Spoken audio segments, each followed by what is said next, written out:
மாங்காய் ஊறுகாய் எப்படி செய்கிறது தான் பார்க்க போகிறோம். இப்போ எல்லாம் தேவையானதை எடுத்து வச்சுட்டோம். இப்போ மாங்காயில் உப்பு, வரமிளகாய் தூள், காஷ்மீரி மிளகாய் தூள் ரெண்டும் கலந்து எடுத்து வச்சுருக்கேன்.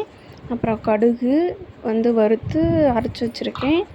நெக்ஸ்ட்டு பூண்டு இப்போ போட்டோம். அடுத்தது நல்லெண்ணெய் அதில் ஆட் பண்ணி அதை கலந்துட்டோம்னா நம்மளோட மாங்காய் ஊறுகாய் ரெடி. இப்போ தான் நல்லெண்ணெய் நம்ம வேணுங்கிற அளவுக்கு அதிகமாகவே ஊற்றிக்கலாம்.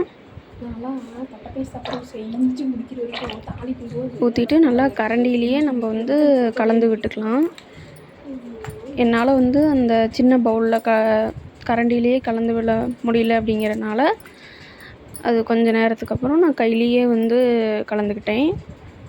கரண்டிலே நம்ம கலந்து விட்டோம்னா ரொம்ப நாளைக்கு அது நல்லா இருக்கும், கெட்டு போகாமல் இருக்கும். நாங்கள் கொஞ்சமாக குவான்டிட்டி போட்டனால நான் கையிலேயே கலந்து விட்டுக்கிட்டேன். நல்லா எண்ணெய் நல்லா சேர்த்து ஊற்றிக்கலாம்.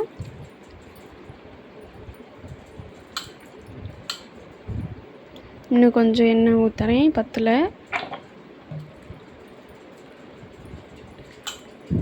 நல்லா அந்த மசாலா, உப்பு, கடுகு நம்ம வறுத்து பவுடர் பண்ணி அரைச்சது எல்லாமே அதில் போட்டிருக்கோம். நல்லா நம்ம கலந்து விட்டோம்னா தான் அதோட டேஸ்டெல்லாம் அதில் இறங்கும்.